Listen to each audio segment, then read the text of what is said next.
नमस्कार, शिर्केज फूड कोर्टमध्ये आपले मनापासून स्वागत आहे. मी माझ्या सासरी म्हणजे गावाला कोकणात आली आहे. रोज रोज गॅसवर रेसिपी करून दाखवणे हे तर शहरात किंवा मुंबईला शक्य होते, पण गावाला चुलीवरचे जेवण करणे ही तर खरी मजा असते. तसेच गॅसवरच्या जेवणापेक्षा चुलीवरच्या जेवणाला खूप चव असते असं म्हणतात. म्हणून मी आज विचार केला, आपण एखादी रेसिपी चुलीवर करूया. या गावची एक खासियत आहे, इथे येणारा पाहुणा किंवा एक पाहुणे जेवल्याशिवाय जात नाही. घरात असलेली लाल चटणी, तांदळाची भाकरी किंवा एखादी भाजी भाकरी नाश्ता म्हणून खाल्ला जातो. तवा गरम झाला, त्यामध्ये मी 2 चमचे तेल टाकले. तेल गरम झाल्यावर मी इथे ओल्या खोबऱ्याचे काप टाकले. इथे मी अर्धी वाटी ओलं खोबरं घेतलं आहे. आता हे खोबरं आपण तेलामध्ये छान परतून घेऊया. ओलं खोबरं छान परतून झालं की त्या आपण ताटात काढायचं आहे. मी हे ताटात काढून घेतले. ह्या रेसिपीची शूटिंग माझ्या धाकट्या नंदेच्या मुलीने काढलेली आहे. ती वयाने लहानच आहे. शूटिंग करताना मोबाईल थोडाफार हलला गेला, त्यामुळे व्हिडिओ असा दिसतो, त्यामुळे समजून घ्या. त्याच तेलामध्ये मी उभे चिरलेले कांदे टाकले. ते मी साधारण 5 ते 6 कांदे घेतलेले आहे. कांदा घेतला, ते कांदे त्याच्यामध्ये टाकले. कांदा, लसूण, आलं आणि हिरवी मिरची टाकले. मी ते तिखटाचं प्रमाण फार कमी घेतले, कारण मुलं आहेत लहान घरामध्ये, त्यांनासुद्धा खायचं होतं आणि आम्हीसुद्धा जास्त तिखट खात नाही, पण मी साधारण कमीच तिखट ठेवलं आहे. तुम्हाला जसं आवडतं तिखट त्याप्रमाणे तुम्ही मिरच्या वाढवू शकता. आता तेलामध्ये हा कांदा आपल्याला छान परतून घ्यायचा आहे, लालसर होईपर्यंत परतायचा आहे.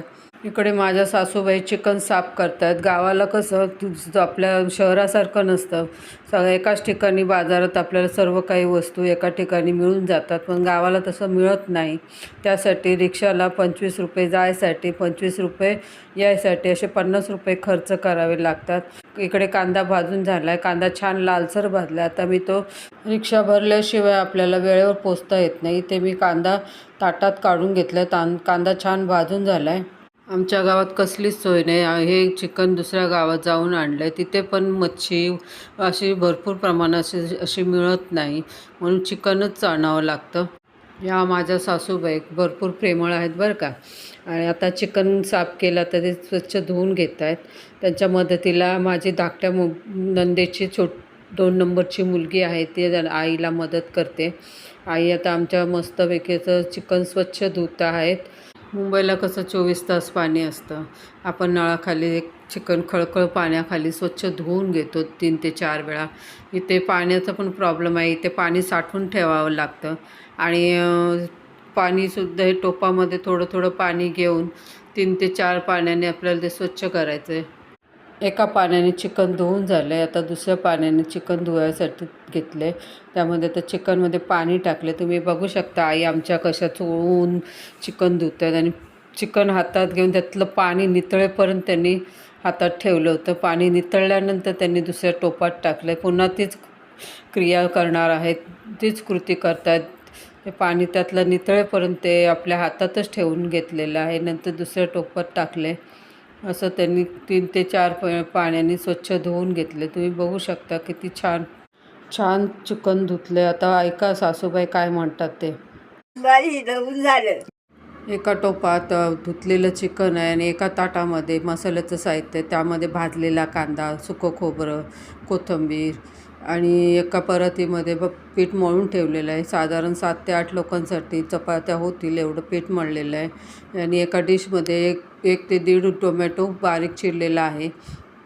सर्वात आधी कांदा, खोबरं, लसूण, कोथिंबीर हे बारीक मिक्सरमध्ये वाटून घ्यायचं आहे. पाट्यावरच मसाला वाटायचा होता, पण तेवढा वेळ नव्हता, म्हणून मिक्सरच्या भांड्यामध्ये कांदा खोबऱ्याचं पहिल्यांदा वाटण करून घेतलं. त्यानंतर मिक्सरच्या त्याच भांड्यामध्ये मी टोमॅटो वाटून घेतला. पातेल्यात 3 ते 4 चमचे तेल टाकले. चुलीवर स्वयंपाक करायची हौस होती, म्हणून मी चुलीवर आज चिकनचं कालवण बनवलं आहे. आगीच्या झळी बसत होत्या, पण मला हौस होती म्हणून मी त्याही सहन केल्या. आणि आता तेल गरम झाले, त्यामध्ये आता बारीक वाटलेला मसाला टाकूया. आज मला चुलीवर रेसिपी करताना जो अनुभव आला तो मी आज तुमच्यासोबत शेअर करणार आहे. चुलीवर जेव्हा मी रेसिपी बनवत होते, मसाला भाजण्यापासून ते रेसिपी पूर्ण करताना जे आगीचे चटके लागले ते मी अनुभवले. मनात तेलात मसाला छान परतून घ्यायचा. तेलामध्ये मसाला मिक्स झाला पाहिजे. तेलात मसाला छान परतल्यानंतर त्यात टोमॅटोची पेस्ट टाकली. मसाल्यात टोमॅटोची पेस्ट छान मिक्स करायचे. मसाला आणि टोमॅटो छान परतून घ्यायचा आहे. पण ज्या महिला रोज चुलीवर जेवण बनवत असतील तर त्या किती सण करत असतील. नमन त्या सर्व महिलांना ज्या चुलीवर जेवण बनवतात.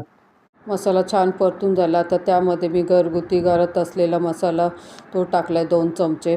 अर्धा चमचा हळद टाकली आणि गरम मसाला टाकला आहे.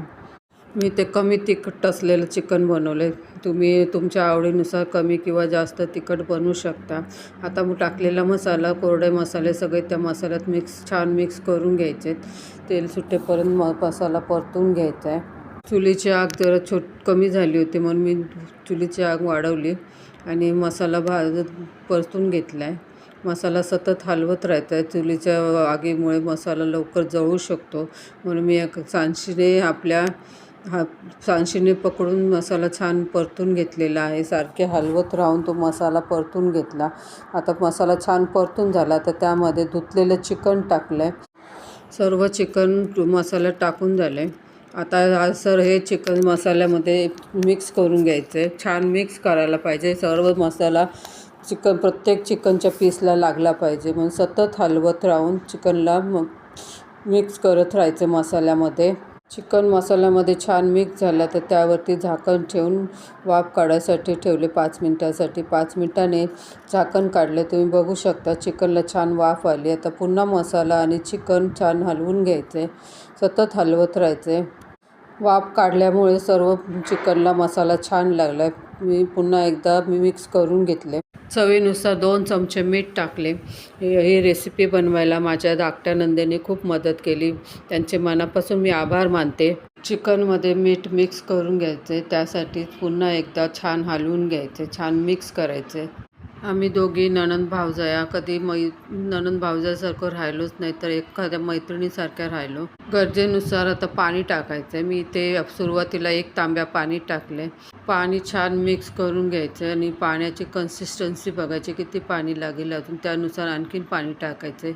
7 ते 8 जणांना कालवण पुरेल असा रस्सा तयार करायचा आहे. त्यासाठी मी सुरुवातीला 1 तांब्या पाणी टाकले. आता दुसरा तांब्या पाणी टाकते. मी जवळजवळ 2 तांबे पाणी टाकले.